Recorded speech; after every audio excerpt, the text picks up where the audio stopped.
Thank you, Mr. Speaker. And I would put it to the honourable gentleman for Edinburgh East. In fact, that very question that he wants put to the British people again is the question that was put on the ballot paper in the 2016 referendum, and the Prime Minister himself made it clear in debates on television that if the country votes leave, this decision would be implemented, Article 50 would be invoked, and after 2 years, then we're out of the single market, out of the customs union.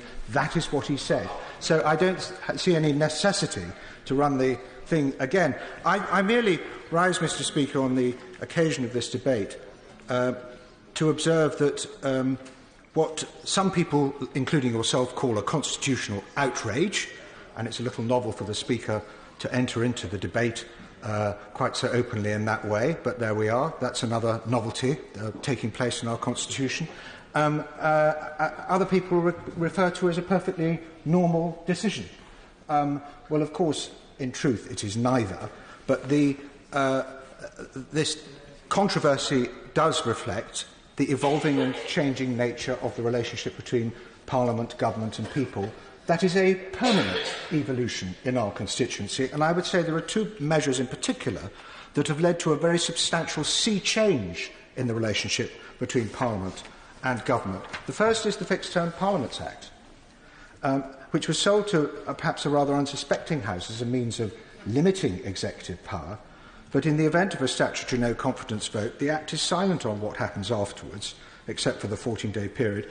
The Prime Minister may be no longer able to call the general election, but he's no longer obliged to resign either, and at least not for 14 days. This has the effect of strengthening the incumbency of a sitting Prime Minister. Of course, that's exactly what it was intended to do.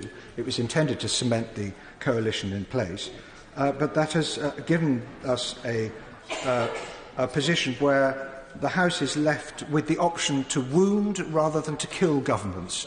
And I don't think that has improved the accountability of governments to Parliament in any way at all. And the second thing that has happened causing this sea change is the increase in the frequency of the use of referendums. This has consequences too, as many warned, not for the sovereignty of Parliament, but as my right honourable friend, the member for Somerset North said, this has a consequence for legitimacy, because we now have, in our Constitution, we have competing legitimacies.